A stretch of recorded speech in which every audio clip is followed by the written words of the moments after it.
What's up guys, another day, another special feature for the Galaxy S9 and S9 Plus coming straight from Samsung themselves. You guys remember in my last video I talked about the new intelligent scan feature, and it's basically a combination of iris and facial scanner, but now thanks to the extensive document obtained by Let's Go Digital, we have a full look at this new sensor and what it is and how it's going to work. Introducing the new iris camera. Back in July 2016, Samsung applied for a patent that describes a smartphone/electronic device with iris camera. So what is this iris camera? Well, as the name describes, it's a camera to read the iris/eyes, along with the help of a light source module which will throw the infrared light and a remote sensor to calculate the distance. Now this is how it's gonna work. As soon as the user will look at the phone will determine the distance of the person using the proximity sensor, and the infrared light module will turn on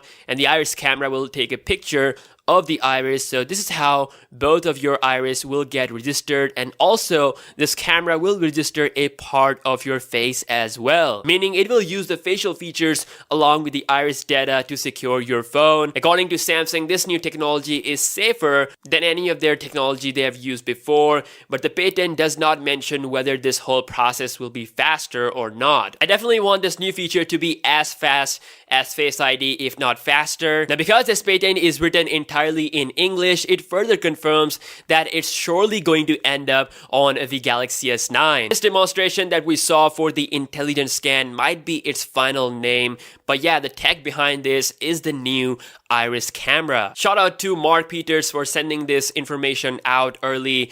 And yeah, further about this camera is that since it can detect the face, we will see features like 3D animated emojis/3D stickers, which we talked about last time, and they will be very similar to Apple's Animoji. It will also help in the depth sensing, so you can expect a live focus selfie mode on the front camera as well. On the S9 and S9 Plus, it's further mentioned that Samsung can also use this iris camera in their upcoming laptops and tablets. Now speaking of upcoming devices, the Galaxy Note 8 Oreo firmware has revealed the unannounced Galaxy device codenames. We actually got a list of phones here, so the Star and Star 2 are the names for the Galaxy S9 and S9 Plus, but there's another Star device that is mentioned here which is called as A-Star QLTE, and it's said to be the Samsung Galaxy S9 active variant. So as you do know that Samsung, they do release an active version of their Galaxy S flagship, which is, you know, the rugged edition. So this sort of confirms that an active version of the Galaxy S9 is incoming. Then we have C10 LTE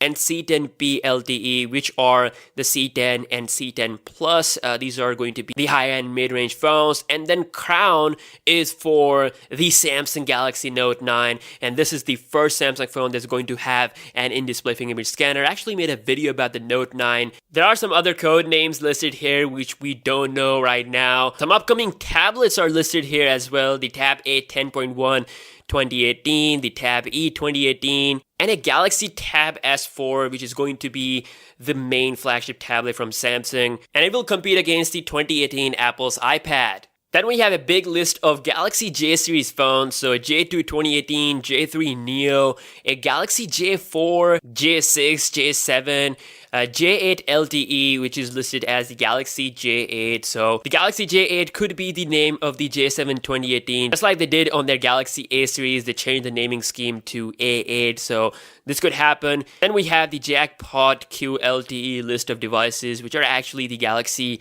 A8 2018 phone. So some random code names in between, we don't know yet, but yeah, these are the upcoming unannounced devices that are found in the code of the Galaxy Note 8's Oreo firmware. So if you are currently using an S8 Active or any other active phone, if you are a big fan of rugged smartphone, then Galaxy S9 Active could be the perfect 2018 rugged phone for you. Also, the official Clearview Galaxy S9 and S9 Plus cases reveal similar dimensions to the S8 and S8 Plus thanks to Mobile Fun, one of the most popular case makers for the Galaxy devices, they have uploaded a video review of these cases, and basically they have the same dimensions as the last year's S8 and S8 Plus. And also there's a new purple version of the Clearview case, which follows the rumor that Samsung will be launching a purple/violet color Galaxy S9 and S9 Plus. This also confirms the camera sensors as well, so just one for the Galaxy S9 and dual camera love for the S9 Plus. Now, speaking of the camera, Twitter leakster named MMDJ from China today posted this saying the Galaxy S9 Plus major camera IMX345 f1.4 aperture, 1 by 2.55 micron pixel size, and the resolution will be 12 megapixel. OMG, this makes the Galaxy S9 Plus one step ahead of the S9, which is coming at f1.5. This also makes it the smartphone with the largest camera aperture in the world at f1.4. Imagine the low light performance. It's gonna be insane. Even the slow-mo videos indoors will look much better. And also, thanks to the variable aperture, you'll be able to control the light entering the sensor, which will improve the overall camera massively. You'll get amazing depth of field in live focus mode. The sensor mentioned here is the IMX345. It's not yet listed on Sony's website, which means it will get debuted on the Galaxy S9. So S9 Plus is the ultimate perfect Galaxy. Not only it's bigger in size and battery, but also better with camera. Obviously, the secondary sensor will allow the optical zoom capability, which comes handy in a lot of situations where you want to zoom close to your subject without losing any quality. So yeah guys, I am excited for the Galaxy S9. MWC 2018 is approaching soon and it's going to be super fun.